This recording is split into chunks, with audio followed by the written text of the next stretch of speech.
Guys, how y'all doing today? I am going to do a little video on my day. We are a small company, so it depends on day to day what I'm doing.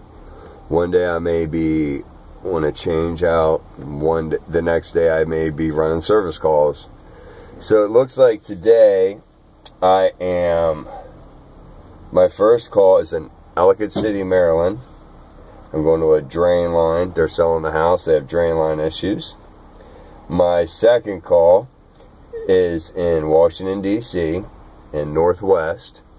I will be working on a couple geos. And then my next call is a maintenance on a gas furnace and air conditioner. So, there you go. So, I am at my first call. And this house has two systems, one in the attic and one downstairs. They had a home inspector here, and there's some issues with the drain line. I'll show you. And there's some issues upstairs. I have to take a look. Don't quite understand what they're talking about. Sold them a maintenance policy, 2 of them. So they wanted to be able to hand that off to the next customer, and I am going to sticker this equipment, make sure that they have my name all over this equipment. We haven't been here before, so make sure they're a customer that will keep coming back to us. I'll show you inside. So this is the unit we're working on up in the attic. We have a spider duct system. Gone through and I've written down my measurements. Found the capacitor was bad, replaced it. Something else I found, the drain did not work. The reason why the home inspector had us out here was he found a little bit of water down here. So I am going to install the cap, and I just fixed the problem. I'm gonna finish checking this unit out, sticker it, and I will be checking out the outdoor unit. So this is an R22 system, so I do not have my I manifold on the system, but it's about 60 degrees outside. It's pretty cool, but those pressures are a little messed up. So I figured out my target superheat was supposed to be 11.4. I'm just going to recommend that we come back when it's hotter outside, warmer outside, to recheck this system. But I have a feeling we have a metering device. This is a piston inside. I have a feeling there's a metering device issue. Else I thought I'd point out, look how close that gas meter is to our unit. Both units.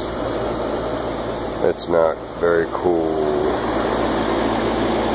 I have down here is this home inspector. Told them to have a HVAC company come and fix it.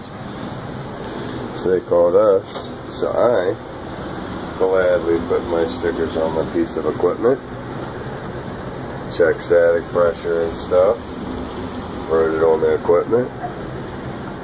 So yeah, repipe this. I have this apart. I'm going to suck these drain lines out with my vacuum.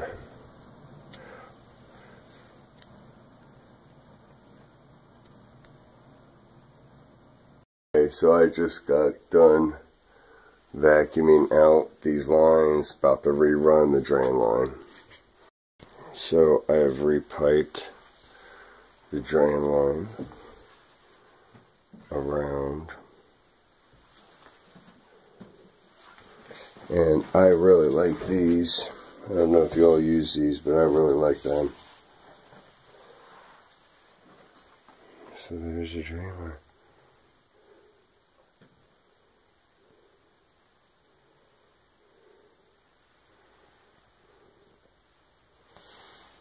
Hey guys, how's it going? Finished up the last call.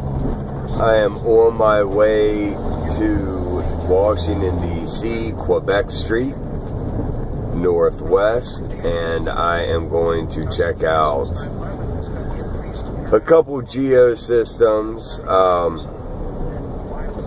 Last year I went there and the system was low on loop pressure, so we will see what's happening there today. So I just got some good news. One of our service techs, it's about 3 o'clock, and one of our service techs just finished up, and he is going to take my last maintenance call. So I just got that phone call. That is always a happy phone call. So this is the unit room. They have radiant floors. There is the top floor unit, storage tank, and that is the Synergy that's given the heat for the radiant floor. So we have a Synergy and an Envision, and the Envision is giving me a high pressure. So I am going to see why it says high pressure on it. I'm going to see why it is giving me a high pressure. Okay. I just started up, and I'll show you what it's doing. It's running.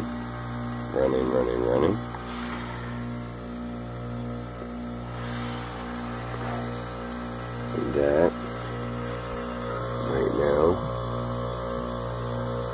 is telling me what it's doing. So I just cut out. There you go.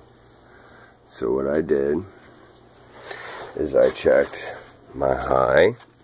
Only safeties this has is my high and low pressure, and they both are okay.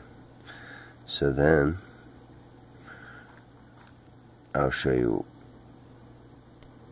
So this is what state I found the circuit, the zone control module in. As you can see, there's a fault, and the Y, the LO is flashing.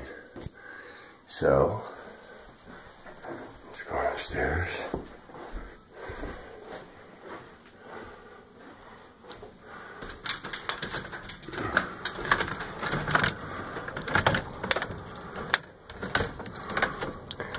And this is a unit in the attic.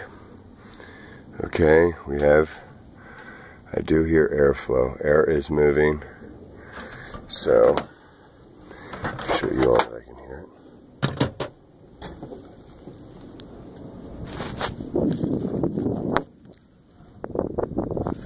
I don't know if you can hear that, but there's definitely air moving. So, let's go back downstairs. So basically what I found is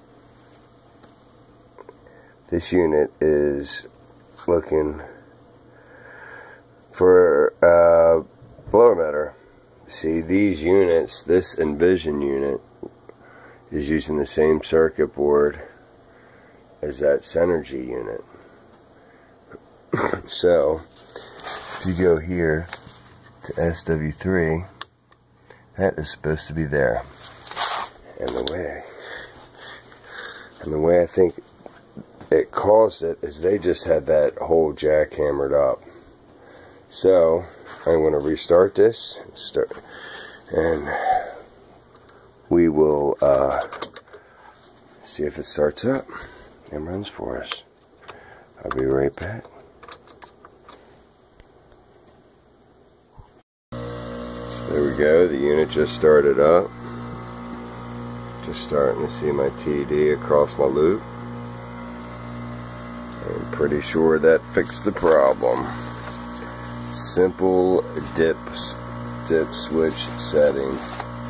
That circuit board was looking for the fan motor, and it wasn't getting any feedback. So that's why it would immediately cut off. So we are looking good. I am going to do a heat extraction on this unit, and I'll be done this, and then I'm going to check that out. So until next time, I will see you later, alligator. There you go. If you were wondering what the two lines were that were coming out of the Geo unit, that's called a de-superheater. Those lines get hooked up to a water heater, and it will make most of the hot water during the summer. What it does is it takes the discharge gas line off the compressor and takes it through a water coil and cools down the gas using the domestic hot water, and it puts the heat into the water heater. So I'm gonna go in there, talk to her, tell her what I found, and that's that.